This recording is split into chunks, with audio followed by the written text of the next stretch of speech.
So following our day-date sale on Saturday evening, the 9th of May, we're holding our various type of watches auction on Sunday evening, the 10th of May.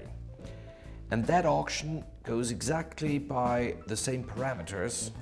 It's about quality, condition, provenance. It shows beautifully that you don't have to be a millionaire to participate in that auction. No auction, of course, would ever be complete without an array of important Patek Philippe wristwatches. Reference 2499 is by many collectors considered the most perfect wristwatch ever created by any watch company.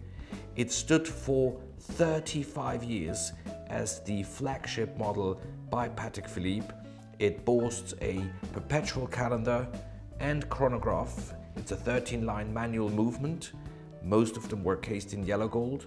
And the last generation, which was only in production for 4 years, such as the present one, did have a sapphire crystal.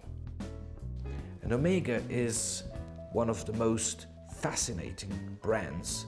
Now, this is a watch that was before the moon landing. So technically speaking, one shouldn't call it a moon watch.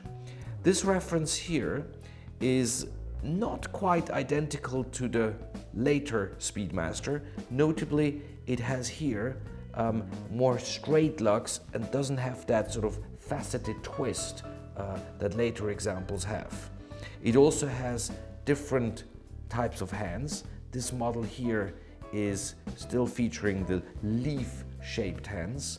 But for example, it has still the original crystal that is recognizable by a micro-sized Omega symbol right here in the center of the crystal, a detail that the connoisseurs immediately look for when examining an early Omega, because if it still has its original crystal, you can conclude a lot in terms of its history and with how much care it was treated over the last half century. Of course, there will be watches that could well hit the $1 million mark. Some of them are by Patek Philippe, others by Rolex. So for sure the most amazing or valuable watch here on the table with me is this Rolex Daytona. It's a reference 6263 with Mark I pushers, one of the earliest examples. It doesn't have the black subsidiary dials, which is why it's called the Albino. This comes from one of the world's most prominent private collections. In fact, it was in Eric Clapton's collection.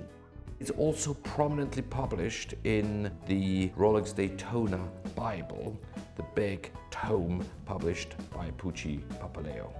Without a doubt, this is one of the world's most important, most desirable, most fascinating, and rarest Rolex Daytonas a collector could possibly dream of.